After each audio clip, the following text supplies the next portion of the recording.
kita yang milih program, tapi program yang milih kita.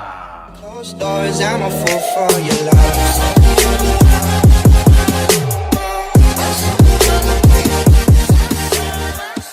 Assalamualaikum warahmatullahi wabarakatuh. Selamat pagi semuanya.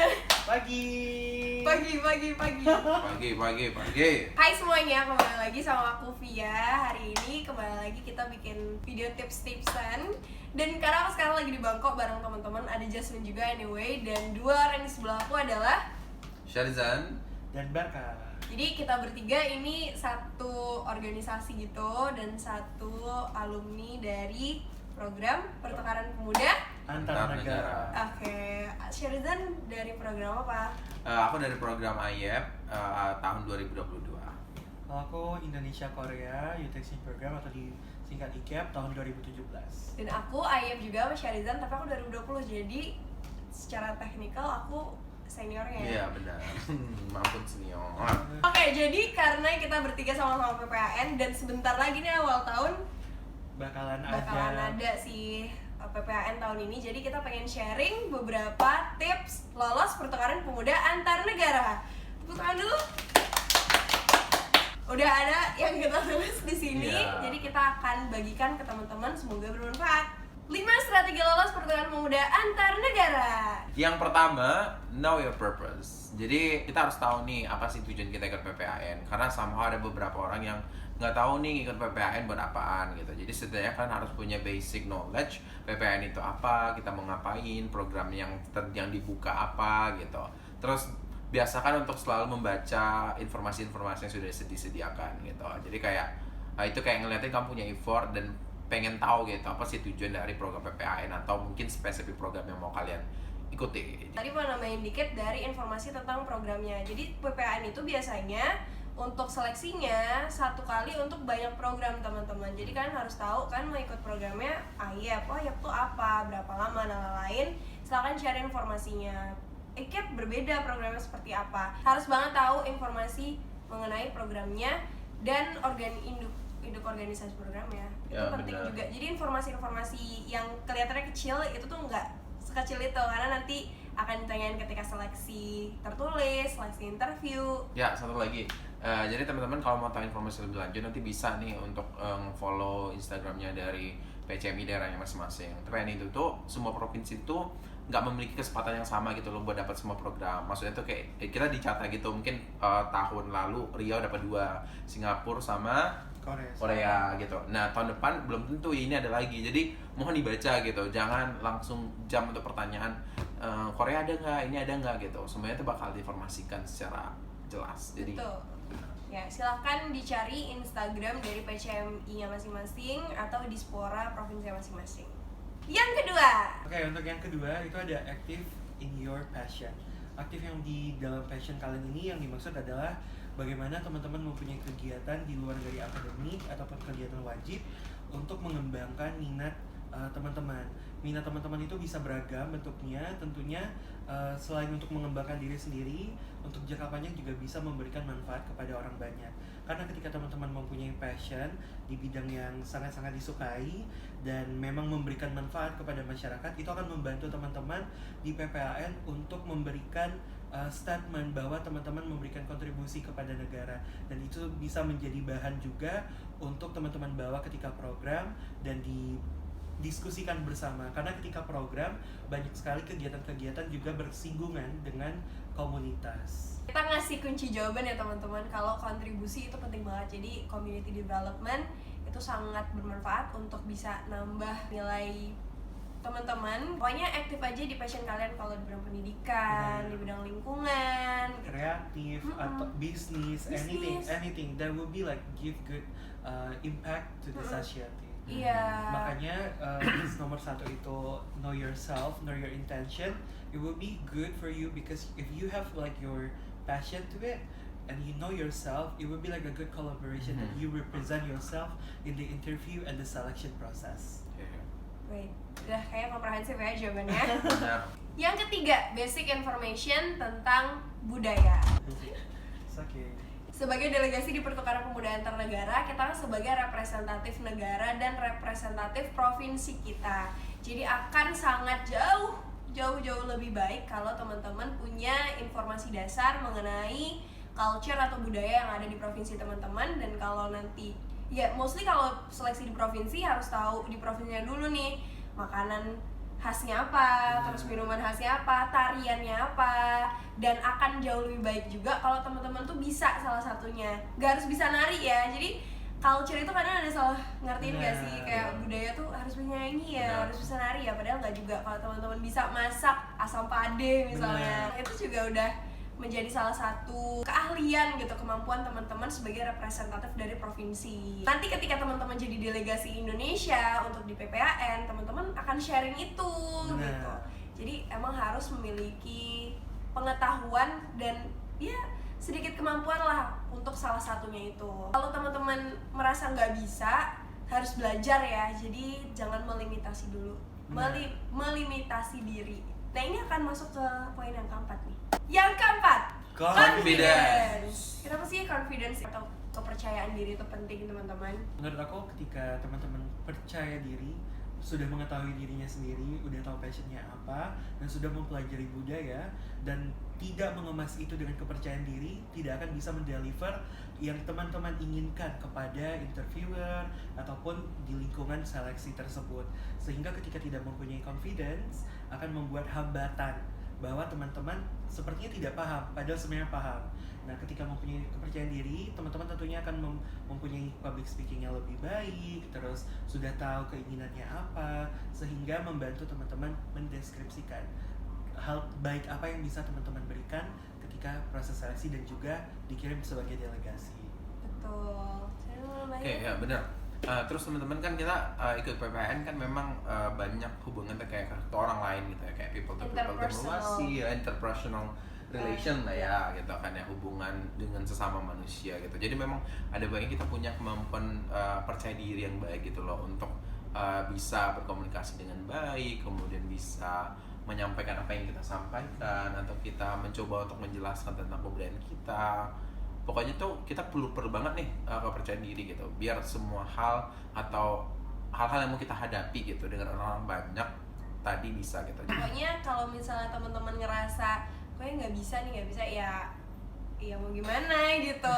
Teman-teman harus punya kepercayaan diri dulu. Kalau nggak bisa ya belajar. Bener. Jangan merasa rendah diri dulu dan akhirnya menyerah. Benar. Kepercayaan diri itu bukan arogan ya. Ketika teman-teman percaya diri, tentunya teman-teman mengetahui apa kekuatan dan kelemahan. Dan kita itu di sini prosesnya ketika seleksi pun kita bukan mencari orang yang sudah sempurna, tapi mencari orang yang berproses, bagaimana ingin belajar di tempat-tempat yang berbeda. Maksudnya belajar dengan teman-teman provinsi lain, lalu dengan negara lain. Sehingga ketika teman-teman mempunyai rasa kepercayaan diri yang tinggi, tentunya ini akan membantu teman-teman untuk belajar lebih banyak. Ini rahasia dapur ya teman-teman. Mostly setiap provinsi di Indonesia tuh nggak nyari orang yang paling pintar. Biasanya mereka tuh udah takut sama anak-anak yang udah wah awardnya udah banyak, prestasi udah banyak. Ternyata yang keterima yang kelihatannya kok biasa-biasa aja gitu. Karena emang PPAN itu nggak cari yang sempurna, tapi cari orang yang mau terus belajar. Tapi diingat juga jangan sampai overconfidence. Kita udah pernah ketemu orang yang kayak gitu, dan please dijauhi overconfidence ya. Emang overconfidence tuh contohnya kayak gimana nih Kak? For me ya, kalau di experience aku, every person in this world has their own achievements. Jadi ketika teman-teman mempunyai achievements, don't think that yourself is better than anyone, but yourself is better than your old self. Yes. So when you have this kind of mindset, you have more confidence to it. Karena di hidup ini kamu tidak bersaing dengan orang lain, tapi kamu bersaing dengan diri sendiri. Kepercayaan diri itu tidak ada kalau misalnya teman-teman tidak menyaingi diri kamu yang lama. Nah, maka dari itu, overconfidence it's not a good thing. It will be like your sword to yourself. Betul. Oke. Udah jelas banget kok apa yang digambarkan kok. Yang kelima, ini poin yang sangat penting, yaitu be yourself. But don't just be yourself menurut aku, but be the best version of you. Ketika proses seleksinya, kalian tunjukkan diri kalian versi yang terbaik. Mungkin kalau bisa kita sharing apa sih yang ketika kalian waktu seleksi be the best version of yourself itu seperti apa yang kalian lalui waktu kalian saat Oke. Waktu tahun aku ya, kalau aku seleksinya tuh masih online. Jadi aku mempersiapkan dengan semuanya tuh dengan baik. Tapi di mindset aku saat itu, aku pikir semua orang ya akan mempersiapkan ini sama seperti aku.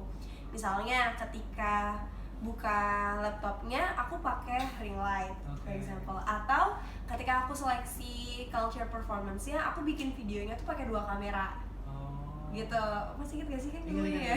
Iya, dan itu aku make up, terus aku kan nari ya, pakai baju adat yang baju adatnya tuh aku pinjam dari sekolah juga. Aku siapkan gitu dengan baik. Jadi apapun hasilnya nanti aku juga nggak akan merasa nyesel atau apa gitu, karena kayak ya ini udah yang paling baik dari aku bisa gitu. Nah, kalau Sherizan? Kalau aku juga ngelakuin hal yang sama sebenarnya dengan Pia, teman-teman. Aku juga mencoba untuk memaksimalkan apa yang bisa dimaksimalkan. Maksudnya aku yakin gitu kan, kalau misalnya ada orang yang berani mau ikut exchange itu pasti orang-orangnya bagus gitu kan. Pasti udah di atas rata-rata gitu. Pasti karena sudah di atas rata-rata, otomatis kita nggak bisa nih yang biasa-biasa aja gitu. Jadi harus lebih lagi dari mereka gitu. Tapi yang beda nih yang mungkin menurut aku ya, yang pas be yourself, menurut aku kayak aku mencoba untuk memperlihatkan versi diri aku, terutama karakter aku. Bagaimana aku sebenarnya sangat tipe orang yang sangat resilience dan sangat gigih gitu loh, mau belajar lagi, mau ikut ini lagi, terus kayak bakal memang mau berkontribusi dan seterusnya gitu. Dan aku mencoba untuk nge-portray diri aku seperti itu ketika aku wawancara atau mungkin ketika aku bertemu gitu dengan penyeleksinya ketika PPAN gitu. Dan karena ada sesi interview juga kan ya. Nah, di sesi interview juga kan aku mencoba juga untuk menjadi diriku sendiri, tapi maksudnya nggak semua hal yang diri aku sendiri aku perlihatkan gitu kan ya. Tapi ada beberapa hal yang menurut aku ini the best dari aku perlihatkan begitu, seperti itu. Ya kayaknya tuh itu deh yang aku rasa ya. Jadi mungkin jadi salah satu hal yang sesuatu yang dari aku sendiri dan menurut aku itu yang menurut aku beda gitu. Iya. Apalagi kamu lolos PPN itu yang kedua ya? Iya. Yang kedua kali. Iya benar. Sherizan itu gagal yang pertama, terus baru lolos di tahun yang kedua. Ya, FYI sebenarnya bukan 2 guys, tapi ada 3 sebenarnya. Ini demi apapun. Jadi tahun pertama aku ikutan itu program yang buka tuh IKEP ya. Ini informasi aja ya. Maksudnya kayak salah satu bentuk gigihnya aku gitu kan ya. Yang pertama aku ikut. Waktu itu programnya IKEP. Waktu itu aku nggak pilih, itu tahun 2021. 2021 program yang dibuka buat Riau tuh ada IKEP. Terus next habis itu udah selesai. Terus beberapa bulan setelah itu ternyata ada ini Siap conference. Dan waktu itu aku lagi kondisinya lagi liburan ke Padang gitu ya. Tiba-tiba kayak diinformasiin, jadi kayak aku harus ngisi semua aplikasi segala macam.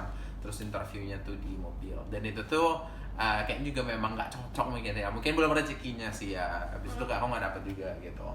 Waktu itu aku bisa ikut seleksi yang Siap conference gara-gara katanya tuh aku punya nilai yang cukup oke gitu loh, bisa jadi kandidat opsi selanjutnya. Terus baru ada terakhir, kayaknya memang Ayab ini ditakdirkan pernah. Masya banget ya. Di tahun 2022 akhirnya aku dapet Ayab dan ternyata memang sangat cocok gitu dengan value yang aku miliki di Ayab. Kayak gitu teman-teman. Jadi itu yang gitu ya. Oke. Lanjut, kalau kabarnya gimana? Kalau aku tuh datang dari background teknik.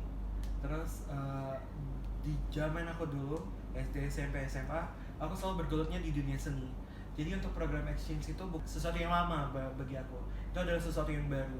Jadi ketika aku masuk ke sesuatu yang baru, aku benar-benar dibilang lost enggak, tapi sedikit insecure ya sebenarnya. Karena mungkin aku nggak punya basic ya terhadap dunia exchange. Karena kamu mikirnya ini terlalu akademik ya? Iya, kayak akademik, terus kan bakalan debate seperti itu ya. Setuju, aku juga mikirnya gitu. Tapi at the same time, aku di titik itu seleksi aku mikir I will do my best. Kalau aku nggak lolos, berarti memang bukan rezeki aku. Dan aku ngelakuin yang terbaik, aku bener-bener jadi diri sendiri. Itu jawab pertanyaan interview yang maupun pertanyaannya nyeleneh, ya aku tetap menjawab menurut diri aku, karena proses setiap orang kan beda-beda ya. Jadi ketika aku menjadi diri sendiri, aku nggak sangka juga ternyata aku bisa lolos. Oke, saya inspiring ya. Aku pikir ini juga ya, kayak kita kalau misalnya ada di satu sisi kita kayak ngerasa lemah di situ, Bener. kita harus cari apa sih kelebihan kita di poin yang mana lagi. Bener, Kayak bener, misalnya bener. aku bisa bilang di momen itu bahasa Inggris aku tuh nggak sefluent sekarang, tapi kan aku masih merasa ada juga yang lebih bagus nih orang ngomong bahasa Inggris pasti lebih lancar, anak debat, yang udah ini segala macam. Jadi aku berusaha yang lebih baik lagi tadi di mungkin di nari atau di jadi hal-hal yang lain yang aku bisa tunjukkan kelebihanku di situ. Just to clarify, anak debat tuh bukan yang buruk ya, tapi Aku anak debat ya BTW ya. Aku Iya, anak debat dia ya. anak debat. Aku dari SMA debat soalnya. karena mereka itu jago banget ya berbicara. Jadi aku sebagai orang yang tidak bergelut di dunia itu agak sedikit down sih. Sama aku juga nggak bisa debat. Jadi kayak mereka kan kalau ngomong sangat terstruktur, sangat bahasanya juga bagus Aku gitu. Jadi belajar sih. jadi kayak wah ini keren banget nih anak ini gitu. Jadi gimana kita bisa mengejar itu ya dengan kelebihan lain yang kita punya. Dan sedikit sharing, ketika seleksi itu ada impromptu speech. Aku waktu dapat impromptu speech, aku tidak tahu itu topiknya apa. Same. Jadi cara aku menjawabnya, karena aku tahu aku akan memberikan yang terbaik, aku akan menjelaskan bahwa aku bilang, aku dapat itu motionnya adalah the irony of pass out challenge. Jadi waktu itu tuh pass out challenge itu aku nggak terlalu familiar. Tapi memang di tahun aku 2017 challenge itu bertebaran banyak di sosial media. Salah satunya adalah mannequin challenge. Nah, because there is the word like the irony, I feel like that's a bad thing. Jadi aku bilang aku nggak setuju walaupun ini aku nggak tahu artinya apa, karena the irony things berarti ini bukan sesuatu yang baik. Dan aku tuh menyangkut pautkan dengan sosial media, kayak bahwa sekarang anak-anak zaman sekarang sosial media itu semuanya langsung diterima informasinya. That's how you know yourself, and if you know yourself, you can talk about something that you don't know, but not being like You so pretend to be know, but it's not. But you are not. Iya. But I'm just Sotoy sharing gitu. something that really important lah, Yes. basically the social media.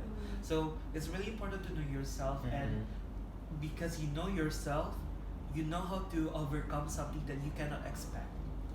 Exactly, karena udah tahu value-nya, jadi kemanapun kita pergi ya kita membawa value itu. Benar. Dan ini yang paling penting lagi teman-teman, setiap program punya value-nya masing-masing dan setiap program itu juga punya orangnya masing-masing. Benar. Maksudnya di sini adalah ya bisa jadi kayak Syarizan tadi, di IKEP karena dilihat di IKEP dia kurang cocok nih, value-nya kurang cocok atau karakternya kurang cocok gitu. Ternyata Syarizan cocoknya di IEP gitu. Jadi bahkan ada yang bilang bukan kita yang milih program, Benar. tapi Program yang milih kita. Yeah, I do agree with it. Kenapa tuh? Tepuk tangan nih. Karena aku waktu ikut IKEP itu aku masih 18 tahun ya. iya. Jadi dan jiwa aku tuh memang bergelut di dunia seni. IKEP itu di tahun aku tuh lebih bergerak di social planner, culture, dan environment. 3 hal yang benar-benar aku suka lakukan. Social planner aku suka berbisnis, tapi aku memang fokusnya berbisnis untuk community development. Terus aku culture ya memang udah bergelut dari SD. Bener. Terus kalau untuk environment, I don't really like kayak bawa tumbler, terus tote bag sendiri. Dan I think it's really aligned. Mungkin kita nggak waktu ikut seleksi nggak sadar, tapi itu tuh kayak benang-benang yang semakin dirajut tuh makin terbentuk kayak kita tuh arahnya ke program yang masing-masing gitu. Bisa jadi aku di IEP bakalan stres. Kayak tiap hari itu kita harus berdiskusi dan segala macam. Terus juga kan IEP ini kan lebih ke professionalism ya, yang dimana mengarah ke magang ataupun kerja. Benar. Mungkin di saat itu aku kalau ikut dan aku lolos IEP, mungkin aku nggak punya tujuan yang kayak gue ngapain ya ikut magang gitu. Dan ya itu, jadi memang program itu sesuai dengan diri kamu dan diri kamu sesuai dengan program. Iya, betul. Jadi ketika teman-teman misalnya di tahun ini yang buka tuh IKEP sama IEP aja gitu, di 2 programnya ternyata teman-teman nggak lulus gitu, ya jangan patah semangat kayak Rizan, tahun depannya coba lagi, karena di tahun depan misalnya ada SEAP, IMYAP atau SciLab, teman-teman bisa lulus di program itu yang mungkin lebih sejalan dengan value atau karakternya teman-teman. Dan ketika teman-teman ikut PPAN, lebih baik itu di search kayak programnya tuh seperti apa. Dilihat ininya juga nggak sih, alumninya. Benar. Kayak nggak tahu sih, menurut aku ada vibes yang sama gitu loh. Benar. Itu Antara benar sih. orangnya. teman-teman bisa kayak menuju website PCMI, terus juga di Instagram bisa juga lempar pertanyaan ke akun-akun yang kayak kita, salah satu alumni dari PPAN, karena itu akan membantu teman-teman seperti apa sih sebenarnya keinginan teman-teman terhadap sebuah program, dan itu akan membantu ketika teman-teman seleksi seperti strategi pertama, know your purpose. Oke Dan, itu tadi 5 strategi lulus PPAN. Ini kita sharing-sharing aja, bukan strategi paten apa gimana teman-teman ya. Ini yang kita rasain ketika Based kita on refleksi, ya based on experience. Kalau teman-teman ada yang mau tanya lagi yang sekiranya kurang jelas dari penjelasan kami, silahkan ditanya di kolom komentar atau main ke IG kayak masing-masing. Nanti aku letakin di sini, dan di sini. Oke, final statement mungkin ada nggak? Atau kayak ya udah tutup aja? Iya. Kalau final statement dari aku, just try it sih. Coba aja dulu gitu. Nanti baru tahu tuh bisa apa enggaknya gitu. Kalau nggak bisa, coba lagi gitu. Akan ada waktunya kalian gitu. Ya, itu deh final statement dari aku. Just try aja guys. Kalau menurut aku sama sih sebenarnya. Aku juga bingung mikir kalau kata-kata Iya benar. Just try, karena kalau kita tidak mencoba, kita tidak akan tahu hasilnya. Benar. Kita akan menerka-nerka.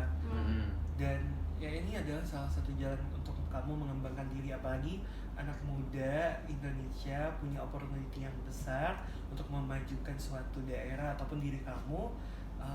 Ya ini adalah salah satu bentuk untuk pengembangan diri. Jadi just try, don't think too much, but you need to be more mindful ya. Tapi just try. Sebenarnya sama, tapi aku tutup dengan quotes. We will never know if we never try. We never know what the future will bring. So, sampai ketemu lagi di video selanjutnya. Bye, Bye guys. Semoga kerekam ya.